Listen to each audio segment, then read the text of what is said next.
Alright, so we're back in the shed with the Wallis 1527, and we've had some problems with it over the last year. It was running beautifully and then it started playing up.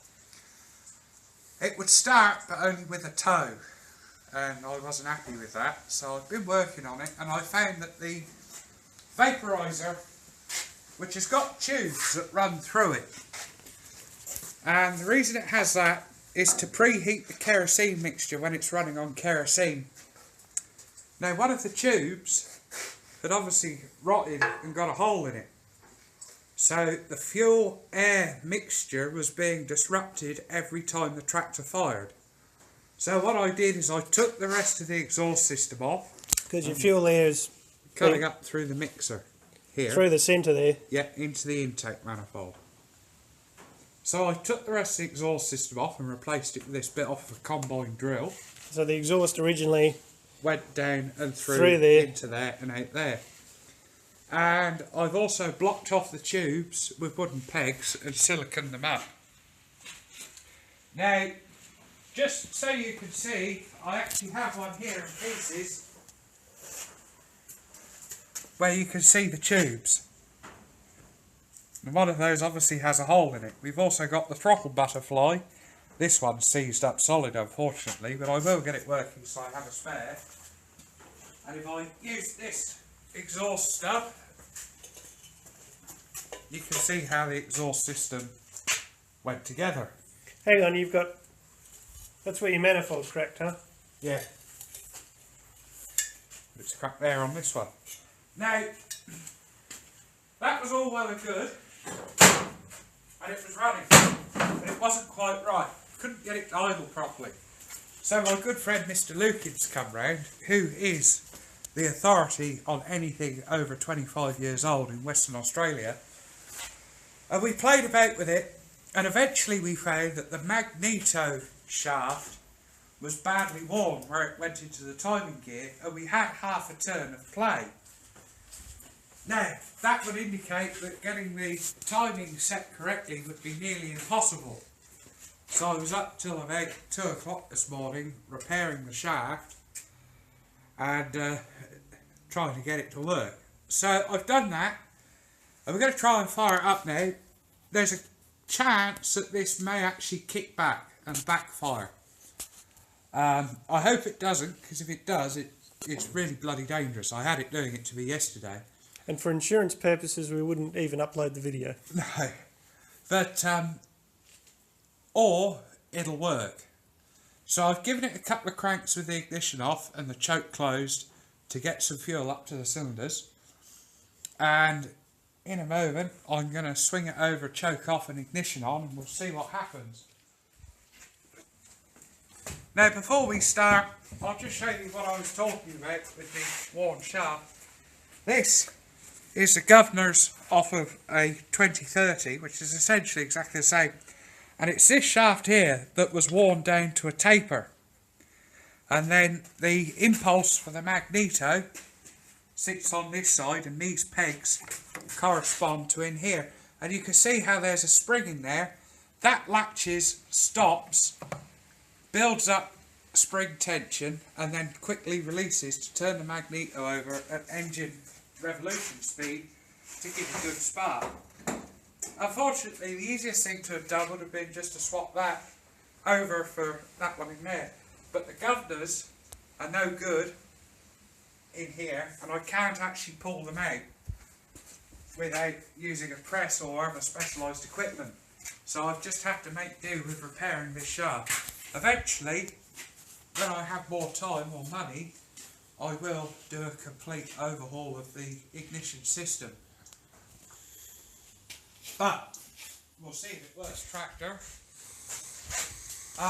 Because of its age, it's a bit more complicated than just pulling the choke and hitting the starter.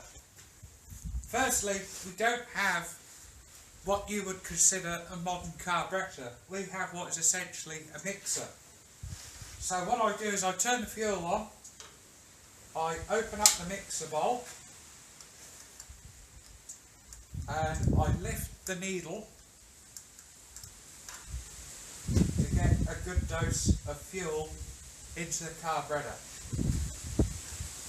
Now, next thing I will do is set the needle, which is the jet. So I'll set that 1/4 of a turn. So that's 1 3/4 of a turn open. That gives us a large amount of fuel for starting purposes. You know you're doing well when fuel's pissing out the bottom. Yeah, that's because I've overfilled it, but that's alright. Now, in here, we have petrol. And what I'll do is squirt some petrol down into these priming taps. That's raw petrol in the inlet manifold now, to help with starting. This is a factory fitted thing. And lastly, before we fire it up, you'll notice that there's an exposed valve tray. This tractor is an overhead valve tractor, which was very unusual for its time.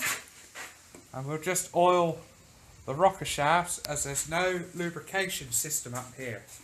And these have to be opened up every couple of hours when it's working and manually oiled. Right, so that done, we will set the advance and retard,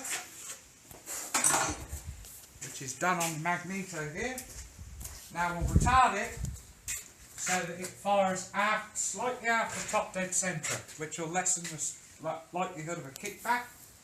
And we'll just set the governor and out of gear, everything's ready to go. Now, like I said, I reset the timing this morning. It will either go or it will backfire. If it backfires, it will launch the crank handle, usually over towards that side of the shed. So you'll notice that I have a very cautious stance. Now, something people don't often talk about when they start these old tractors is how you use the crank handle. Now, this is safety here.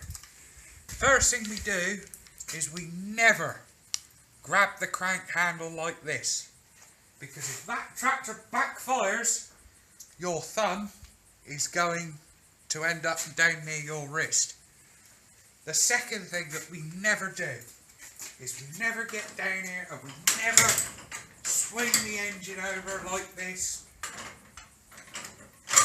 because if it backfires and you're here and you've got that crank handle there, that's a 6-litre motor. It can put out a lot more force than you can put down on it. You will break your arm, you will break your wrist, and you will end up with this in your mouth. And lastly, please see our other video with the Wallis backfiring. Yeah, and lastly, stand clear when you're cranking it. Always stand to one side and keep your head back, because if that engine backfires, that crank handle is going to go flying. So she just fired, so the next couple of swings she's either going to run or she'll backfire. Hopefully it's run. I'm going to get clear. Now it will be loud because there's no silencer.